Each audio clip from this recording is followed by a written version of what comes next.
안녕하십니까. 고고TV 여명입니다. 2021년 7월 8일 정오인데요. 모두 화이팅 하시고 건강하십시오. 참 답답한 세상인데요. 경북 대학에 대자보가 붙었다. 이게 문재인의 탈원전 정책을 비판하는 내용인데요. 일단 읽어드리고 말씀을 드리겠습니다. 아유, 답답합니다. 진짜 답답합니다. 죄송합니다. 깊이 반성합니다. 높으신 분들의 원자력 주기에 감히 투명과 공정을 요구드려 정말 죄송합니다. 국가의 정책이라도 추진 과정에 있어 적법하고 합리적으로 투명하게 이루어져야 한다. 전 감사원장 최재형 1년 남으셨습니다. 잘 부탁드립니다. 옆에 보면은 이 대자보가 고려대학교에 붙은 것을 고려대학교 학생들이 아마 중앙일보에 제보를 했나 보고 또 저번에 녹색 원자력 연맹에서 붙인 것도 있었어요.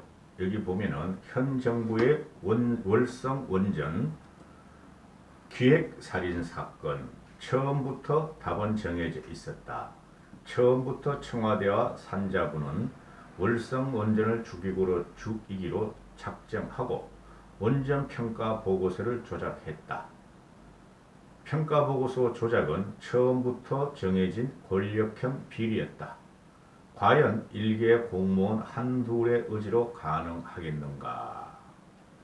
가능한 기획이었는가? 이런 건데요. 신전대협에서도 붙인 적이 있었죠. 이게 참 답답해요. 이 대자보를 붙인 20대 남성은 중앙일보하고 통화해서 문재인 정부의 탈원전 정책 문제점을 알기 위해 나선 것이고, 대자보는 합리적이고 투명한 사회를 원하는 청년 모임이 만들어서 게시한 것이고, 대자보는 어젯밤 7일 밤에 여러 대학에 동시다발적으로 게시했다. 또 대자보를 붙인 한 학생은 탈원전 정책 문제가 최재형 전 감사원장 덕분에 세상에 본격적으로 알려진 거 아니냐. 최 전 감사원장의 공로를 인정하자는 차원에서 언급했다. 이렇게 말하는데요. 이게 서울대도 붙여줬고 카이스트에도 붙여줬고 고려대에도 붙여줬고 전남 전북대 등 전국 100여 개 대학 4년제 대학에 붙여졌다는 거죠. 전문대까지는 안 갑니다. 100여 개 대학에 붙여졌는데 기본은 뭐냐? 원하시는 대로 순순히 죽어드리지 못해 죄송하다. 학생들이 아니죠. 원자력을 빙자한 거죠. 문재인이 그렇게 파괴적으로 나가고 있는 원자력을 죽이기 위해서 파괴적으로 하고 있는데 순순히 죽어드려서 죄송하다. 하찮은 국민 주제에 원자력 산업이 몰락하면 파탄나게 될 나라의 미래를 걱정해서 대단히 죄송하다. 무슨 불법적인 수를 써서라도 원전을 죽이고자 하는 굳센 의중을 헤아리지 못한 점을 깊이 반성한다. 이런데요. 이게 어제 윤석열 같은 경우가 이 원자력에 대해서 조사가 들어가자 무수한 압력이 들어왔다. 그래서 그것이 자기가 검찰총장직을 던지고 대선에 출마한 이유가 된다 하고 말했고, 지금 최재형 감사원장도 제대로 감사하려고 했더니 원자력을 손을 댔더니 그렇게 압력을 가하고 모멸감을 줬다 해서 나라가 망하는 것 같아서 대선에 나오려고 그런다 하는 거죠. 이 원자력 문제는 문재인이가 적폐 수사를 하기 전부터 판도라는 영화를 보고 원자력 없애겠다고 처음으로 들은 문재인의 국정 1호 과제입니다.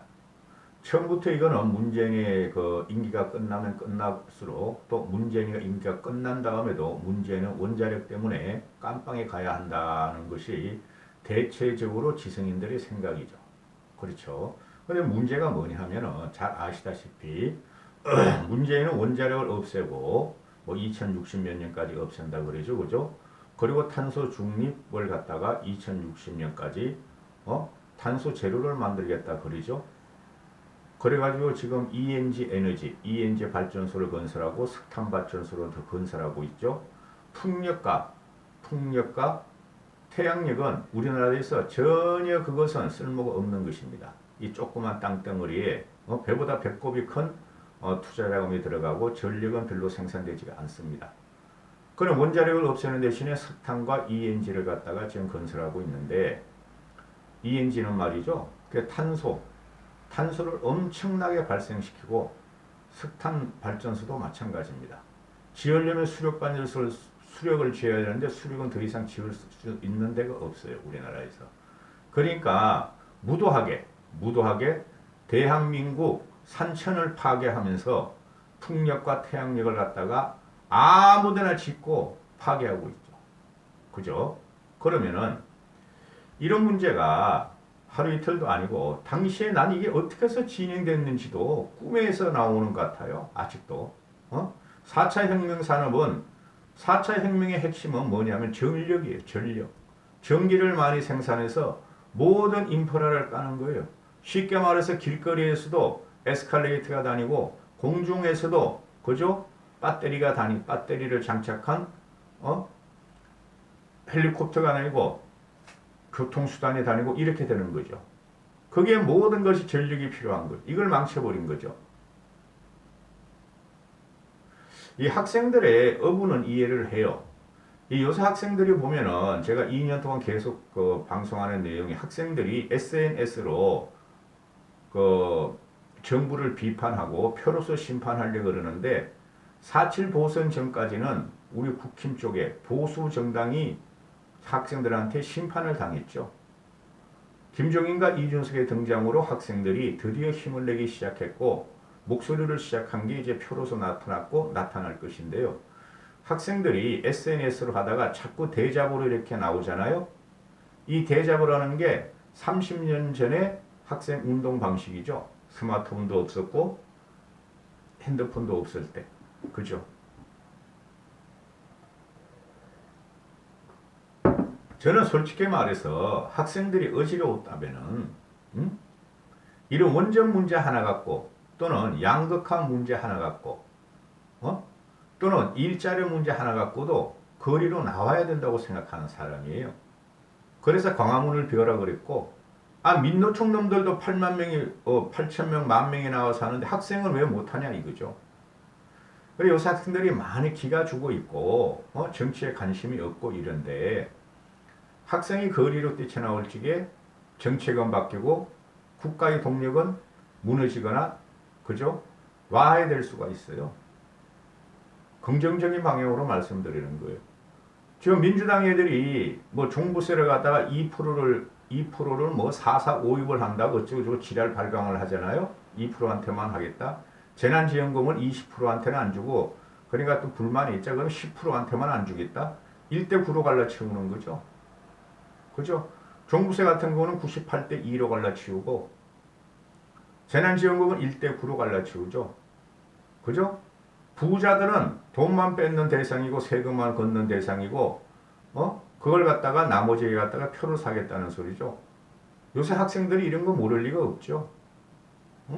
문재인 초기에는 건 돈 나눠준다니까 좋아 호호 하더니 요새 와서는 돈 나눠줘가지고 우리가 몇십만 원 받아먹었더니 더 가난해지더라. 일자리가 없더라. 이렇게 되는 거죠. 그럼 학생들은 여기서 거리로 나와야 됩니다. 8개월 남았습니다. 문재인 임기가. 거리로 나와서 등불을 들어야 돼요. 촛불보다.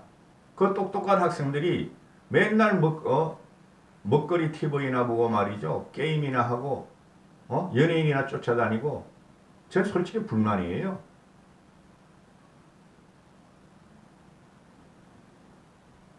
학생들이 비판이 이렇게 SNS로만 흥행할 때 안 변합니다. 그거는 대단히 오랜 과정을 걸리죠. 문재인 4년이 얼마나 국가를 파괴했고 미래 동력을 없애버렸습니까? 학생은 나와야 돼요. 거리로 나와서 투쟁을 하고 외쳐야 됩니다. 집회 결사의 자유가 있다는 거죠. 그렇죠? 코로나가 솔직히 무슨 상관이 있어? 민노총들도 튀어나오고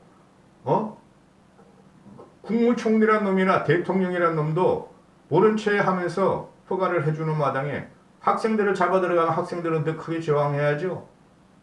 단 학생들이 광화문으로 튀어나오고 거리로 튀어나올 적에 우파 유튜버나 태극기 부대들은 동참을 하지 말고 그 영상 찍어가지고 돈 벌려 하지 말아야 되고, 쓰레기 우파 유튜버들이 그런 데서 그걸 안 팔아먹어도 일반 방송에서 일반 언론에서 다 그거를 갖다가 방송을 합니다. 너무 8개월이 긴 세월입니다. 정권을 갖다가 우리가 대권만 가지면 뭐합니까? 그렇잖아요. 민주당이 180석을 갖고 있는데 180석을 그걸 무너뜨려야 되는 것은 학생들이 젊은 지성인들의 봉기뿐이 없어요. 어떻게 3년을 기다립니까 또? 여기까지 하겠습니다.